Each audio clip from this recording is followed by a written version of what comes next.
රත් කිරීමේදී භාෂ්මික වායුවක් ලබා දෙන්නේ පහත සංයෝග අතුරෙන් කුමන සංයෝගය සංයෝගද?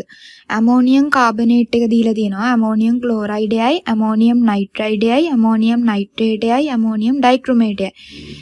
ඇමෝනියම් කාබනේට් කියන එක තාප වියෝජනය කරාම හම්බ වෙන්නේ ඇමෝනියා ගෑස් එකයි ඊට පස්සේ CO2 ගෑස් එකයි ජලය කියන එක.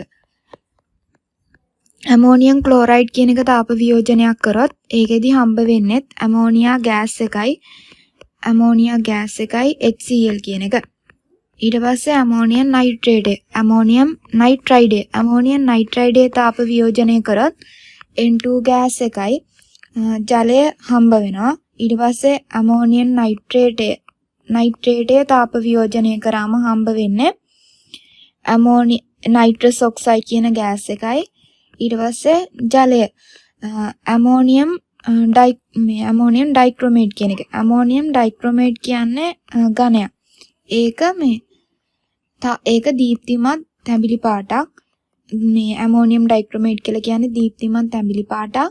ඒක තාප වියෝජනයක් කරොත් හම්බ වෙනවා ඇමෝනියම් ගෑස් එකයි N2 ගෑස් එකයි ඊට පස්සේ ජලයයි Cr2O3 කියන මේ නිල් කොළ පාට ඝනයක් හම්බ වෙනවා. Cr2O3 කියලා කියන්නේ ඒක නිල් කොළ පාට ඝනයක්. මේකෙදි ඇමෝනියා වල තාප වියෝජන ප්‍රතික්‍රියා අතුරින් මේ ඝනයක් විදිහට මේ ප්‍රතිඵලයක් විදිහට හම්බ වෙන එකම අවස්ථාව තමයි මේ ඇමෝනියම් ඩයික්‍රොමේට් කියන එක. ඒ නිසා මේ භාෂ්මික වායුවක් කියලා කියන්නේ මේ භාෂ්මික වායු විදිහට ගන්න පුළුවන් ඇමෝනියා ගෑස් එක.